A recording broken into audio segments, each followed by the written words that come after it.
Thank you very much. I guess that everybody is tired, and I certainly would understand that. So I'll try to be as brief as possible. So, and in order to be brief and not to wander around, I'll stick to my paper. I think that's the best thing to do at that moment in time. So, is it? It doesn't seem to be working. It doesn't work. Oh yeah, finally it worked. Yeah. So the title of my little talk, so to speak, is Science Popularization and Science Communication Around the World, a short overview. The title is ambitious, but my presentation will be much more modest. So, in fact, what I have to say can be summarized in 3 key points, as simple as that. First point, no. Okay, I understand. I'm a slow thinker. First point, science has always been accompanied by a process of dissemination, without which it could neither have developed nor established itself. Second point, this process of dissemination has manifested differently and been referred to by different terms throughout history. In the 19th century, it was called science popularization. Later, in the early 20th century, science vulgarization. And today, science communication. The third point, this dissemination process is also shaped by the historical, social, cultural, and economic circumstances specific to each society, which modulate this process and give it its unique character.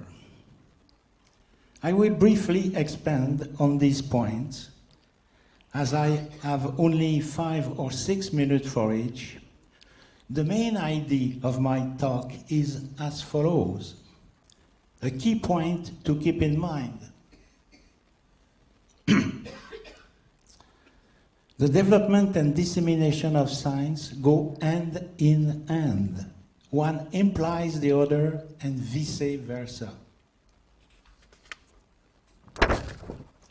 To grasp the role and importance of science communication in today's world, we need to take a step back and consider the long term. What we now call science communication is nothing more than the dynamic of socialization of scientific thought, a process without which science, as it exists today, could never have been established in the past. Science and the socialization of scientific thought are inseparable. One cannot exist without the others. From its very beginning, and I'll say a few words about the historical background, scientific thought has only affirmed and developed itself over time and progressed because it has ensured the means of its dissemination and penetration into society, and thus its perpetuation. Historically, then, science has both disseminated and developed at the same time. How did this happen? Until the late 17th century, a period of transition between magic and science, alchemists and scholars, as we called scientific researchers at the time, exchanged ideas in Latin. As a result, their writings were only accessible to a limited number of scholars, excluding the vast majority of the population from the knowledge of the time. As a consequence, scholars' ideas rarely circulated in society and had little influence on it or on the culture of their times. Therefore, it was a time when scholars lived in an ivory tower, secluded in their closed world. It was indeed during dispersion. Newton himself can be considered a transitional figure grounded in the vision of his time. He studied occult sciences, including alchemy, in an attempt to discover the philosophical stone. But at the same time, he was a key figure in the scientific revolution and the precursor of the Enlightenment. Nevertheless, he published his Principia Mathematica in Latin in 1687. The work was later translated into English and published also in French by the Marquis du Châtelet, a philosopher and a mathematician, in 1766. This transition helped dissemination of Newton's ideas. Otherwise, there would have been none. Thus, what eventually brought about change in mentalities and enabled the advent of science as we conceive it today began in the 18th century. Scholars and intellectuals began to adopt the vernacular language, the everyday language, if you prefer, and thus it could be understood by all. This marked a radical transition in the way communication occurred between scholars and with the broader community of readers, now potentially expanded to the entire population. This change in the mode of communication contributed to the development of scientific thought, because everything that is written and said can now be examined by everyone and subjected to critics. This is one of the four conditions that Robert K. Merton, much later, would identify as characterizing science as a social system. Thus, developing science now belongs to everyone, and the goal is the pursuit of truth, a process to which all can contribute. Anyone can be a producer of knowledge, but they know that their results will be subjected to examination by all before accepted. This is the condition for truth to be established. The change is revolutionary and irreversible. Science and the public dissemination of science are therefore inseparable. One is the condition for the other. Thus, in the 18th century, scholars were also the disseminator of their own knowledge. This dissemination process has manifested differently and had been called by different names throughout history. Advancing into the 19th century, to be short, the scientific vision of enlightenment had prevailed.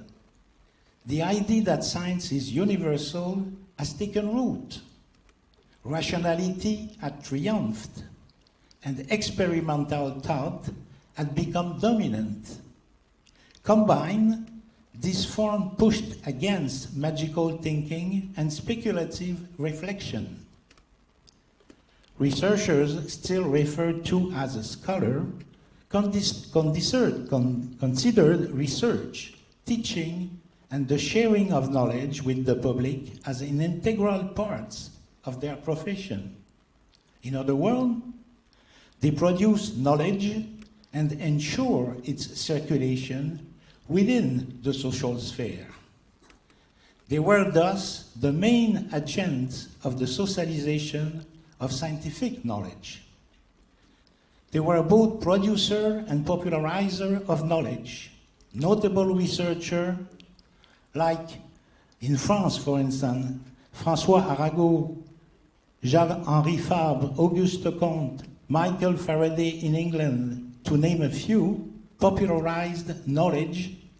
Faraday's lectures, for instance, The Chemical History of a Candle, which introduced audiences to fundamental concepts of chemistry and physics, remain famous. They are still available today.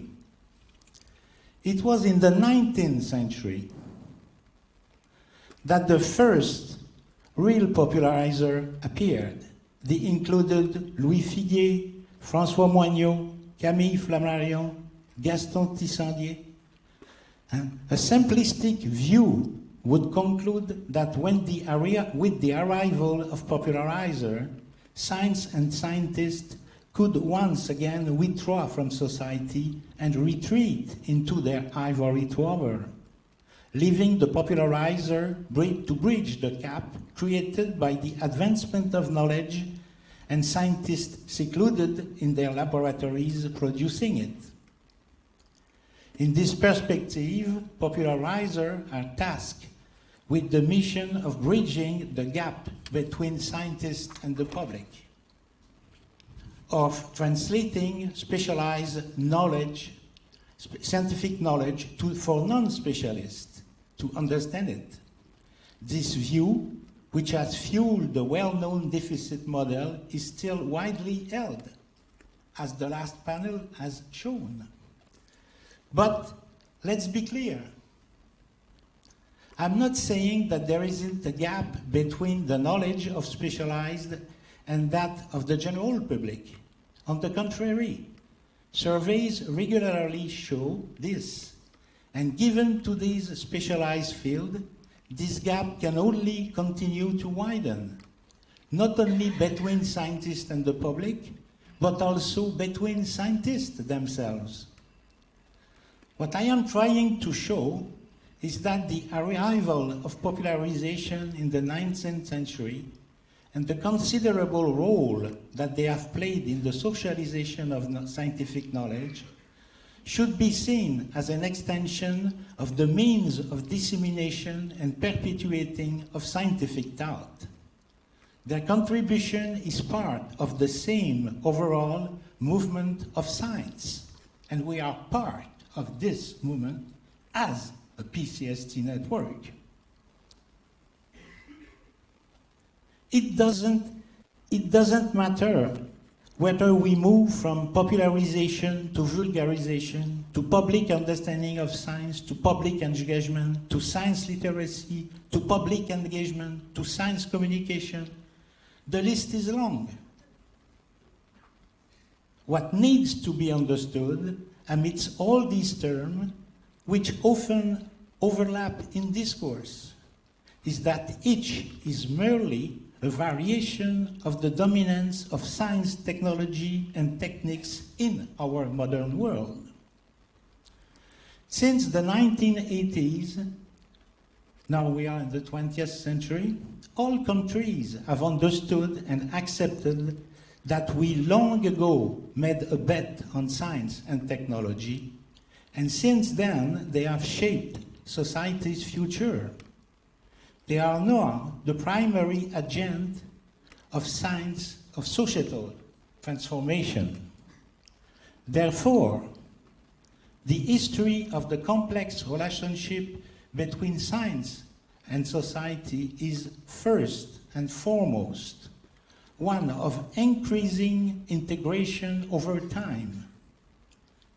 As I have briefly outlined, to the point that the development of contemporary society cannot be conceived without the development of science and technology. The idea of economic and social progress today is so closely tied to the development of science and technology that the two tend to become indistinguishable. We could add that this history is also one of a growing awareness of the profound impact of science and technology on society. Initially peripheral, as I have said, as their effects were confined to specific areas of social dynamics, it has become clear that they have profoundly transformed society as their advances materialized in application not only disrupt the familiar frameworks of existence, but also revolutionized the representation associated with them. In this spirit, scientific culture in its broadest term is not something that is simply grafted onto science. There is no, as I said, science on one side and science culture on the other, carried by popularizer, mediator, or whatnot. The dominance of science culture in contemporary societies must be considered in any discussion on participation in science, as its effects are decisive in shaping how we think about the world, ourselves, and others, how we perceive our present, and now how we imagine our future. Science today invents and proposes the majority of object, concept, analogies, and logical form we use to tackle our economic, political, intellectual tasks, and so on. We are therefore all steeped in scientific culture, as it is primarily constituted by this science that inhabits all of us, even before we reflect on it or are conscious of it. And it is to this constant reaffirmation of scientific culture that science communication contributes.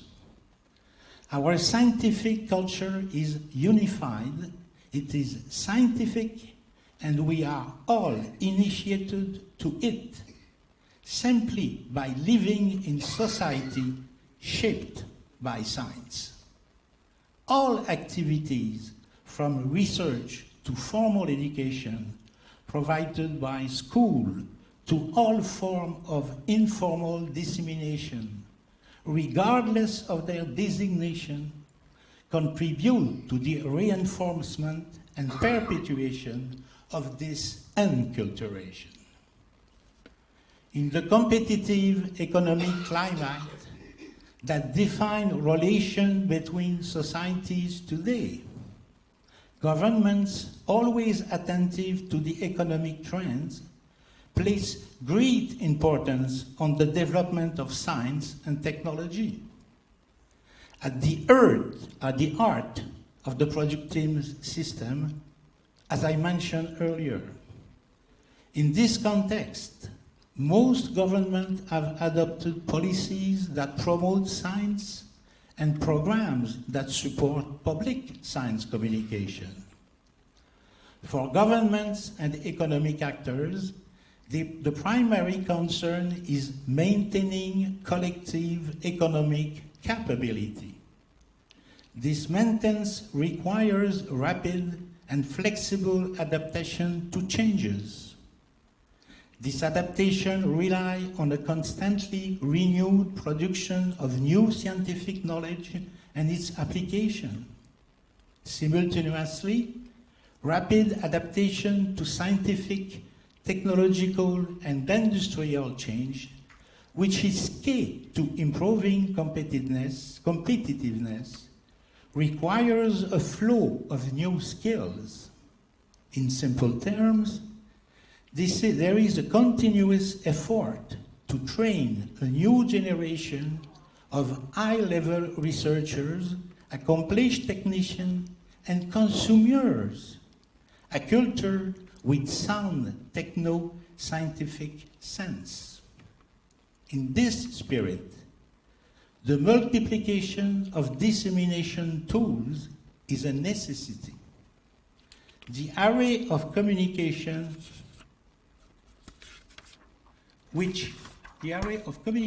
tools which themselves stem from scientific and technological development is well suited for this purpose.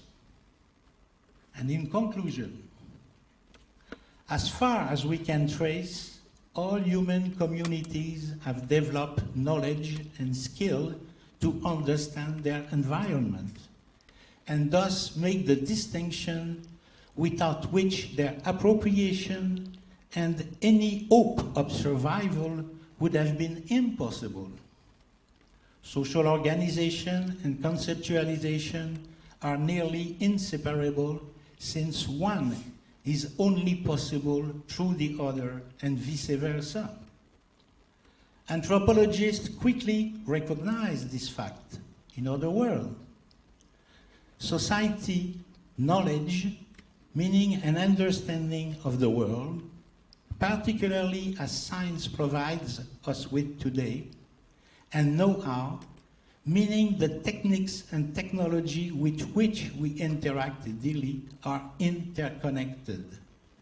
Society, knowledge, and know-how imply one another.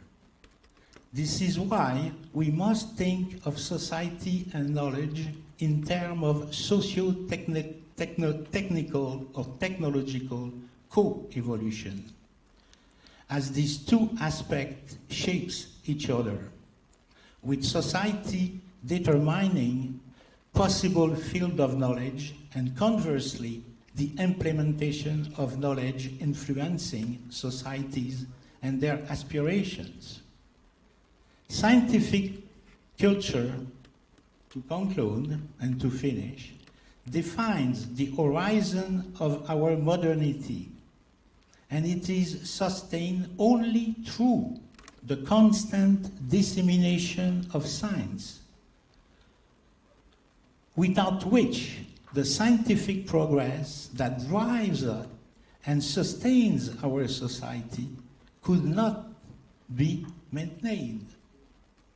Thank you very much for attention.